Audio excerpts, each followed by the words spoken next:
नमस्कार बच्चों। क्या होती है भाषा, कैसे सीखे भाषा और मातृभाषा अन्य भाषा सीखने की सीढ़ी कैसे है, इस विषय पर हम आपको अपने लोकप्रिय YouTube चैनल प्रेम सर की पाठशाला के माध्यम से आपको जानकारी देना चाहते हैं कि भाषा क्या है।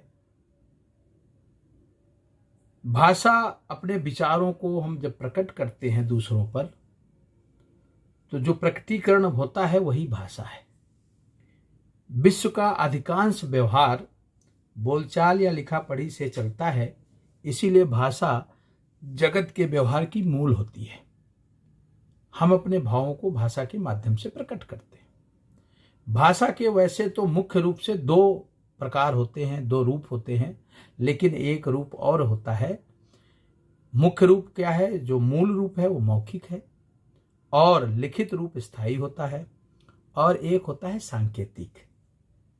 जो लोग बोल नहीं पाते हैं वो संकेतों के माध्यम से अपनी बात कहते हैं। पशु पक्षी भी जो बोलते हैं वो भी सांकेतिक भाषा के में आती है। मनुष्य जो भाषा बोलता है उससे उसके सभी विचारों को भली भांति समझा जाता है, इसलिए इस भाषा को व्यक्ति कहा जाता है, व्यक्त भाषा है। और जो सांकेतिक होती है, जो पशु पक्षी बोलते हैं, उसे अव्यक्त भाषा के रूप में ही हम लोग जानते हैं। भाषा में परिवर्तन धीरे धीरे होता है, जो नई भाषाओं को जन्म देती है। भाषा पर स्थान और जलवायु का भी विशेष परिवर्तन होता है, सभ्यता का विशेष परिवर्तन होता है, बड़ा प्रभाव पड़ता है उससे। और बहुत से शब्द जब एक देश से लोग नहीं बोल पाते दूसरे देश के लोगों की तुलना में, तो वो स्थान का ही प्रभाव होता है, उच्चारण दोष होता है। आपने देखिए अपने भारत में भी बहुत सारे जगह ऐसे लोग हैं जो कुछ शब्दों को बोलने में कठिनाई महसूस करते हैं। और भाषा जैसे विकसित होती है तो जो पढ़े लिखे लोग हैं और जो कम पढ़े लिखे लोग हैं उनमें भेद रहता है, और वो जो प्रधान भाषा है उसका बिगड़ा हुआ रूप वो लोग बोलते हैं, जिसे हम फिर बाद में बोली कहते हैं।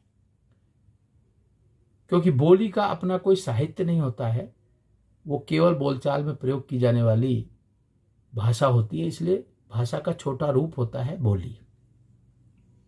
अब कैसे सीखें भाषा?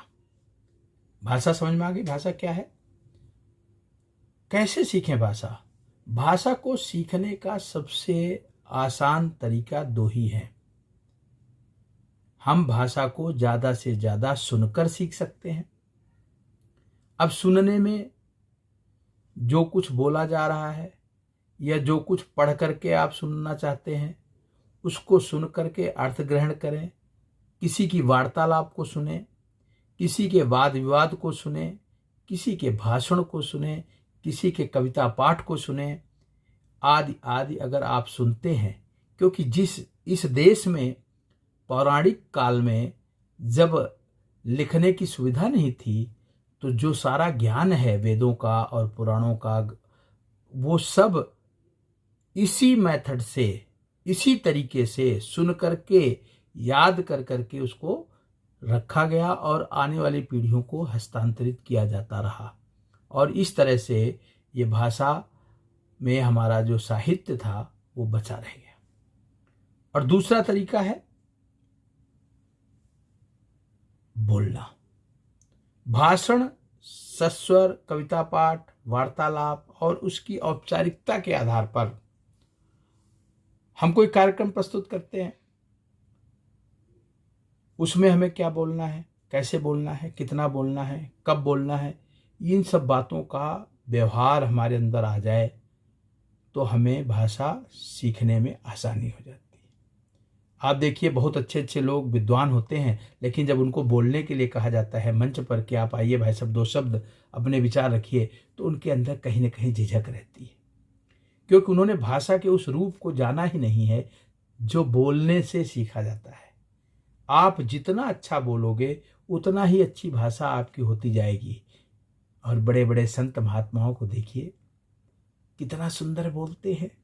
लाखों लाखों लोग उनकी सभा में शांत होकर बैठते हैं और सुनते हैं, कितना आनंद आता है उनको। उनकी वाणी में माँ सरस्वती विराजमान हो जाती है। लोग कहते हैं माँ सरस्वती विराजमान है। ये चमत्कार ही है भाषा का, जो उन्होंने बोल बोल करके सीखा। इसलिए कहते हैं, करत करत अभ्यास के जड़मत होत सुजान, रसरी यावत जात ते सिल पर पड़त निशान। तो बच्चों को बोलने का अभ्यास कराना चाहिए। और जैसे ही प्राथमिक क्लास में आते हैं, पहली, दूसरी, तीसरी, चौथी, पांचवी में, जब वो बोलना शुरू करते हैं तो उन्हें स्टेज फियर दूर करना चाहिए। उन्हें बोलने का जो डर है वो दूर करने का प्रयास शिक्षकों द्वारा, उनके माता पिता द्वारा दूर करना चाहिए। क्योंकि जो बच्चा बोलने में समर्थ हो गया वो आत्मनिर्भर हो गया। जब हम बात करते हैं आत्मनिर्भर भारत की, तो हमें बच्चों को बोलना सिखाना ही पड़ेगा। इसलिए मातृभाषा अध्ययन बहुत ज़रूरी है। 5वीं तक मातृभाषा में बच्चों को पढ़ाना बहुत ज़रूरी है, क्योंकि बच्चा अपनी मातृभाषा में बहुत सहज रहता है, सरल रहता है, अपनी वाणी को, अपने विचारों को अभिव्यक्त कर सकता है। आज हमारे देश के अधिकांश बच्चों के साथ, उनकी मानसिकता के साथ अत्याचार हो रहा है, और वो फैशन के दौर में आकर के, दिखावे के दौर में आकर के बच्चों की मातृभाषा उनसे छीन ली गई है और उन्हें ज़बरदस्ती अंग्रेजी भाषा का गुलाम बनाने का प्रयास किया जा रहा है। अंग्रेजी भाषा में वो मौलिक विचार नहीं ला पाते बच्चे, सोच नहीं पाते, लेकिन ज़बरदस्ती रटते हैं।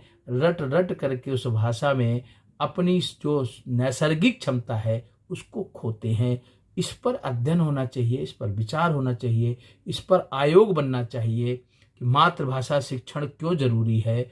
मेरा कहना है कि इस पर जितनी जल्दी सरकारें काम करें उतना अच्छा है, क्योंकि आज कोई क्यों नहीं नोबेल प्राइज़ जीत पा रहा है, आज हमारे देश का कोई वैज्ञानिक क्यों नहीं बड़ा बन पा रहा है।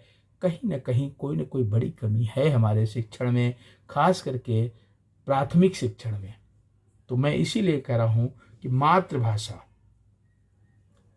दूसरी भाषाओं को सीखने की सीढ़ी है। आप जब मातृभाषा में दक्ष हो जाते हैं, तब आप उस भाषा से तुलनात्मक अध्ययन करके उस भाषा को सीख लेते हैं। जैसे कि मैंने खुद 5वीं तक हिंदी भाषा हमारी मातृभाषा थी पढ़ा, 6ठी क्लास से हमने अंग्रेजी और संस्कृत पढ़ना सीखा, और जितना सीखा ठीक ठाक है। तो मेरा कहने का मतलब है, आज हमें अपनी मातृभाषा में तो अधिकार है कि हम अच्छे से बोल लेते हैं, किसी विषय पर हम उसका उत्तर दे सकते हैं, किसी विषय पर हम लिख सकते हैं। तो मैं आज आपको केवल और केवल 3 बातें बताई कि भाषा क्या होती है, कैसे सीखें भाषा, और मातृभाषा से हम अन्य भाषाएं कैसे सीखें, मातृभाषा कैसे अन्य भाषाओं की सीढ़ी है, इस बात को कैसे जानें। अगर आप बच्चों को ये अच्छा लगा हो वीडियो, तो इसको सब्सक्राइब करें और अपने मित्रों को, अपने दोस्तों को बताएं।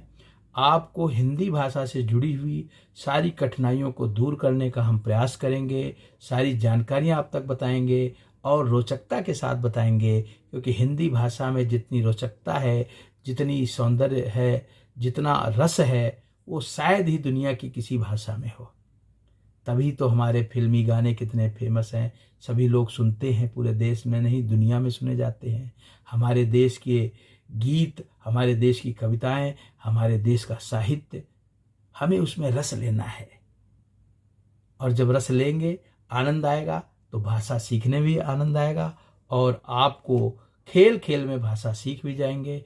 और जब भाषा सीखेंगे तो आपको अच्छा लगेगा। आप सोचिए आपको कितना अच्छा लगेगा जब आप कविता बना लेंगे, आप भाषण दे लेंगे, आप वाद विवाद में अच्छे नंबर लाएंगे, तो आपको अच्छे अच्छे पुरस्कार मिलेंगे, तो आपको अच्छा लगेगा ना बच्चों।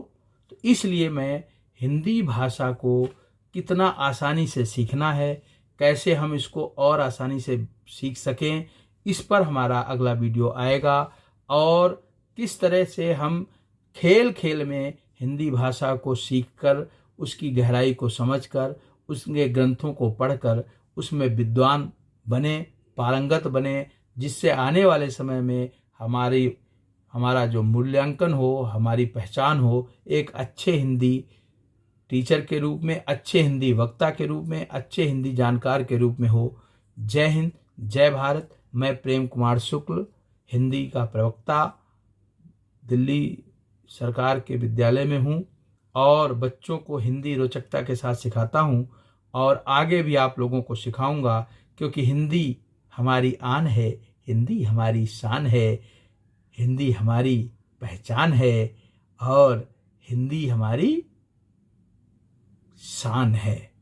हिंदी हमारी पहचान है, हिंद से हिंदी हमारी जान है। इसलिए हिंदी हमें सीखना चाहिए, इसकी पहचान को बरकरार रखना है और केवल हिंदुस्तान में ही नहीं, केवल भारत में ही नहीं, वरन पूरे विश्व में हिंदी का परचम फहराने का प्रयास करना चाहिए और जिससे कि पूरे विश्व की भाषा हिंदी बने। भारत की तो भाषा बने ही बने, पूरे विश्व की भाषा बने, वो दिन आएगा।